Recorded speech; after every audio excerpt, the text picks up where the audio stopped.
अदिति एक जिज्ञासु लड़की थी जिसे रहस्य और रोमांच बेहद पसंद थे। उसके माता पिता वैज्ञानिक थे जो पुरानी सभ्यताओं और गुप्त रहस्यों की खोज में लगे रहते थे। वह बचपन से ही उनके साथ दुनिया भर में घूमती रही थी, लेकिन इस बार की यात्रा कुछ अलग थी। अदिति अपने माता पिता के साथ हिमालय के दूरस्थ जंगलों में एक पुरानी खोज के लिए आई थी। ये जंगल सदियों से रहस्यों में डूबा था। स्थानीय लोग मानते थे कि वहाँ एक जादुई द्वार है जो दूसरी दुनिया में जाता है, लेकिन इसे खोजने की हिम्मत किसी ने नहीं की थी। एक दिन जब अदिति जंगल में खोजबीन कर रही थी तो उसने कुछ अलग महसूस किया। उसके सामने एक अजीब सा लकड़ी का दरवाजा खड़ा था जो बिना किसी दीवार के हवा में झूल रहा था। दरवाजा अंधेरे में चमक रहा था, उस पर प्राचीन समय के कुछ अजीबोगरीब चिन्ह खुदे हुए थे। पास में एक पुरानी घंटी लटक रही थी।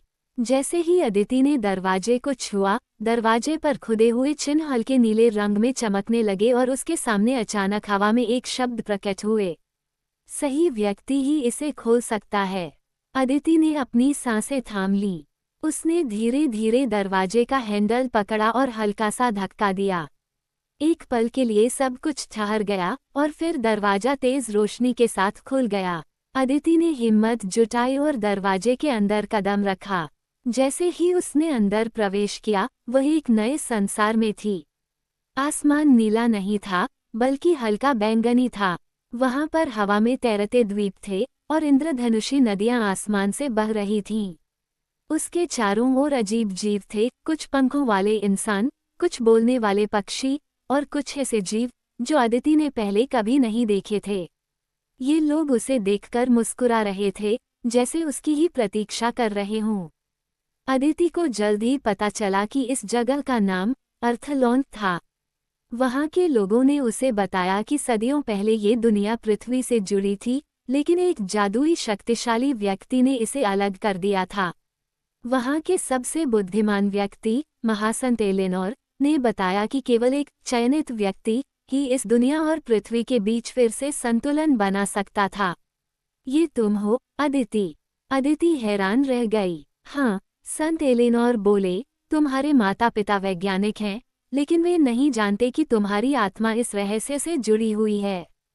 तुम्हें ये द्वार क्यों मिला, ये संयोग नहीं है। तुम्हें इस संसार को बचाना होगा। खतरा और संघर्ष, लेकिन सब कुछ इतना आसान नहीं था। इस दुनिया में एक अंधेरे का राजा भी था, नॉक्सेरस। उसने इस दुनिया को बर्बाद करने और पृथ्वी को भी अपने अंधकार में डुबोने की योजना बना रखी थी। अदिति को जल्द ही एहसास हुआ कि वह बस एक साधारण लड़की नहीं थी। उसके अंदर एक विशेष शक्ति थी जो उसे विरासत में मिली थी। इस शक्ति को पहचानने के लिए उसे 5 जादुई कक्षों से गुजरना होगा और खुद को साबित करना होगा। पहली परीक्षा, पानी की भूल भुलैया। अदिति को एक जादुई नदी पार करनी थी जो हर बार अपनी दिशा बदलती थी। उसने अपनी सूझबूझ से रास्ता खोजा और आगे बढ़ी। दूसरी परीक्षा, आवाज़ों की गुफा। उसे एक गहरी गुफा में जाना पड़ा जहां हर कोई उसकी सबसे गहरी भावनाओं को सुन सकता था। उसने अपने डर पर काबू पाया और आगे बढ़ी। तीसरी परीक्षा, समय का आईना। यहाँ उसे अपने अतीत और भविष्य की झलक मिली। उसने खुद पर भरोसा करना सीखा। चौथी परीक्षा, सत्य की अग्नि। अदिति को अपनी सबसे बड़ी कमजोरी को स्वीकार करना था और खुद को मजबूत बनाना था। पांचवी परीक्षा, शक्ति का द्वार। अंत में उसे उस रहस्यमयी द्वार को फिर से बंद करना था ताकि अंधकार का राजा पृथ्वी तक न पहुंच सके।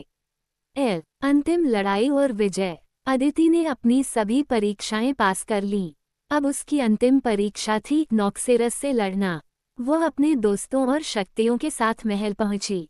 नॉक्सेरस ने अदिति को कमजोर समझा, लेकिन अदिति ने अपनी पूरी ताकत और विश्वास के साथ उसका सामना किया।